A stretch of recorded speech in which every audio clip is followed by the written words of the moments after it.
This week, Ghana's all-time top goal scorer Asamoah Gyan returned home, joining Legon Cities in a move that had local football fans buzzing with excitement. After spells in the Premier League and the Serie A, he's the biggest name to have returned to club football in Ghana. The club say it is investing $1 million into the transfer, but will they get value for their money? How about we take a look at 5 other big names in African football and how they fared after returning home. I will start with Peter Ndlovu. You remember him as the Premier League's first black African player. After over a decade in England, his first stint back on the continent was in South Africa with Mamelodi Sundowns from 2004, where he scored 20 goals across 4 seasons. He ended his career with Zimbabwean side Black Mambas in 2011, and though failing to make much of an impact, Ndlovu was commended for growing the local game. Up next is Denis Oliech, whom after a lengthy spell in France, went home just in 2019.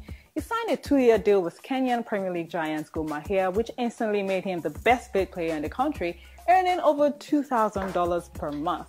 Was it a worthwhile investment? Arguably not. The striker scored 6 goals in 4 games before his contract was terminated early in a dispute over alleged misconduct.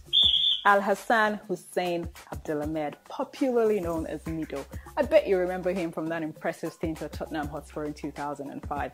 It was a rousing welcome when he returned to 5-time African champion Zamalek in 2011. Stadium attendance rocketed, but his form didn't though, as he struggled to stay fit.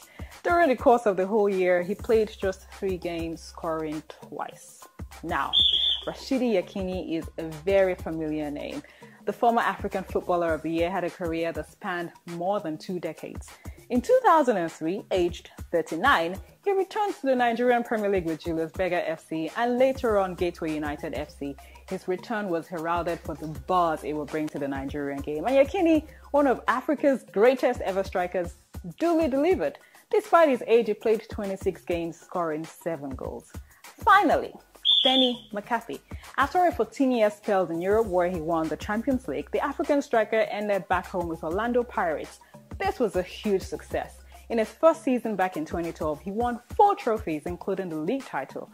This made him the first South African to win 3 league titles with 3 different clubs on 2 different continents. Is there someone we should have included? Keep the conversation going on social media using the hashtag BBC Sport Africa.